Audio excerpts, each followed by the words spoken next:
There's many a slip twixt the cup and the lip, and though they touch, you are not sure to drink. When I first saw the work of Nicole Santiago on Instagram, I thought, man, she'd be a great subject for a movie. She's quite nice looking, and with her evocations of a possibly dissolute life, there's a bad girl vibe that caught my imagination. Her art ranges from painterly and almost abstract to complex psychological narratives.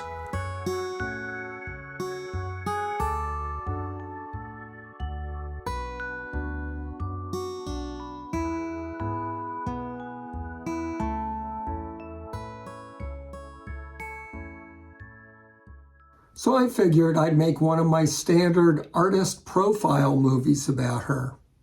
A balance between how she creates her art and how she lives her life. But when she sent me her recorded answers to my questions, I knew this movie would have to be different. There's an image called Lost. It reads from left to right. It's about family and pregnancy and losing a pregnancy and then having a successful pregnancy at the end. You'll be hearing from Nikki again soon. But let me first summarize her answers to my art-related questions. Since Nicole's work reminds me of the Perceptual Painters group, I asked if she, like them, avoids painting from photographs. No, though she mostly works from direct observation, she does use photos, if necessary, and also invents forms from her imagination. She said kids and animals just don't hold poses. I told her I really love her paint quality. She said that's important to her, but that expressive brushstrokes and a rich surface are not made for their own sake. Rather, they come from slowly creating the painting, which often involves many changes. I asked her if she worked out her compositions as drawings first. She said all her preparatory drawings are done right on the blank canvas and then painted over. Later, if she wants to move forms around, she draws with charcoal right on top of the painting and then paints over that. So there's a lot of charcoal embedded in the paint. As for her standalone drawings, she does them when the color of the scene is less important to her than the light and shade. And because her paintings take a long time, she sometimes draws when there's a time limit, like in the one-night modeling sessions that she regularly attends.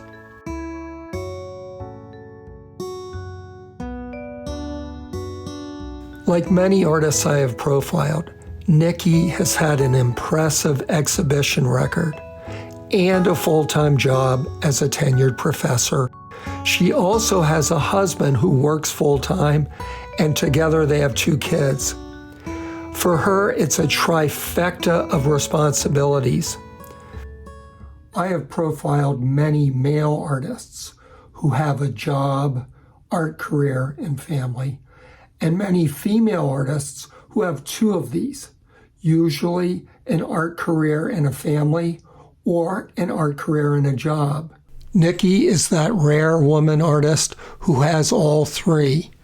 I asked her what it's like. Honestly, I am just hanging on for dear life. It's like at any one time I'm juggling 100 balls and I'm going to drop one. It is inevitable. I might even drop 10. It's just going to happen. I can't keep them all in the air. So I try not to get too upset with myself when I do. Of course, I'm very careful not to ever drop any of the glass balls.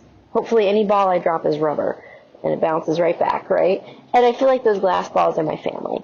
I try to make sure that those are taken care of and that I don't mess up But we still have a long way to go in terms of the mental load on working mothers and in general, societal expectations of women, whether they're mothers or not. We were told as young girls in the 80s, hey, women can have it all. You can be an astronaut and a teacher and have kids and have a husband or wife and look good, right? All this stuff. And it's such a farce. You cannot do it all well until you make decisions when you wake up in the morning. This is what I've got to do well today, and this is what I've got to do well the next day. Balancing a family with painting is hard. It's less hard with my job as a professor because I get a studio space and that doesn't take away from my family financially. The expectations in my art career are a little different. I don't have to show as much as I do, or I don't have to paint as much as I do, but there's a drive there and I want to be as successful as I can. It takes time away from my family, and I already have a full-time job. So I have to be creative. Here's one example of Nikki's creativity, a place where she can paint at home as opposed to her studio on campus. Just sharing with you my at-home studio space, a tiny little alcove in our garage. If the kids are home from school, on vacation or sick or whatever, I can be here and still make work. Sometimes you just can't get to the studio. Sometimes you only have 20 minutes, or sometimes it's late at night and you can't sleep and you come down here and just make work. But I wanted this to also be a place where the kids could make art too. So I made them their own little studio spaces over here, and each of them gets a table, and it's quite messy, and they're allowed to be as messy as they want to be. And, you know, I hang the work on the wall. I want them to see their works up on the wall. You know, they have a little easel to work with too. Recently, my daughter's been sitting on the floor over here beside me making her first oil paintings. It's really wonderful. She asks me about mixing color, what she needs to mix to get a certain color.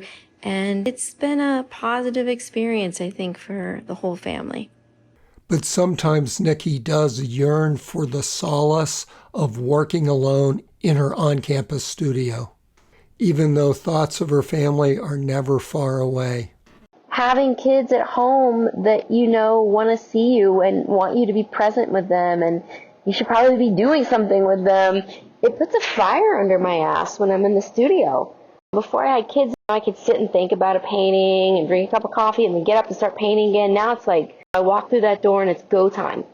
Every ounce of time I feel like I have to account for, because every ounce of time I'm here, I'm not with them. So there's some pressure, but I don't think it's any sort of pressure that really any parent doesn't feel. Speaking of parents, there's something I need to clear up. I noted that Nikki's beer and cigarette still lifes gave off bad girl vibes. But it turns out these were not her vices, but her father's.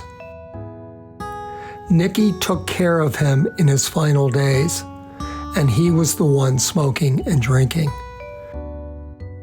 Nikki told me her vice is coffee. I asked Nikki what her own childhood was like. As a little child, I didn't have siblings. I didn't live in a neighborhood with kids. Both my parents worked full-time jobs, so I was alone a lot. I was left to entertain myself, and that entertainment became my imagination. So I would lose myself in these imagined worlds. And sometimes they were explored with Barbie dolls or stuffed animals or Legos. But a lot of times they were explored with drawings. I would create friendships in these imagined worlds, and somehow drawing them was really satisfying. From now on, I'm going to be thinking differently about artists in Nikki's situation. I sure as hell could not have done what she's done. I did have a full-time job and an art career, but no kids and a very supportive wife who took up the slack. Nikki told me that her husband, William, is also very supportive.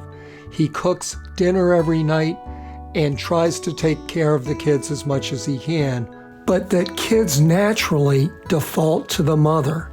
That's just the way it is. I have always been drawn to people like Nikki who are essentially stoic.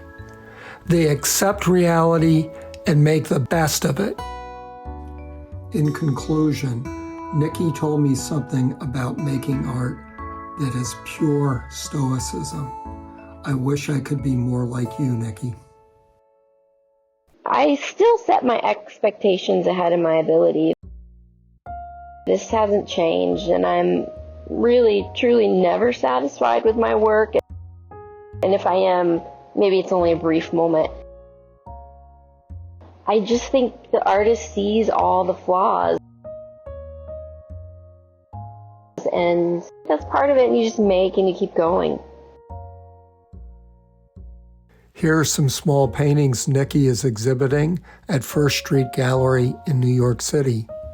Some are from her Ballinglen Arts Foundation Fellowship in Ballycastle, Ireland. Her show will be up through March 22nd, 2025.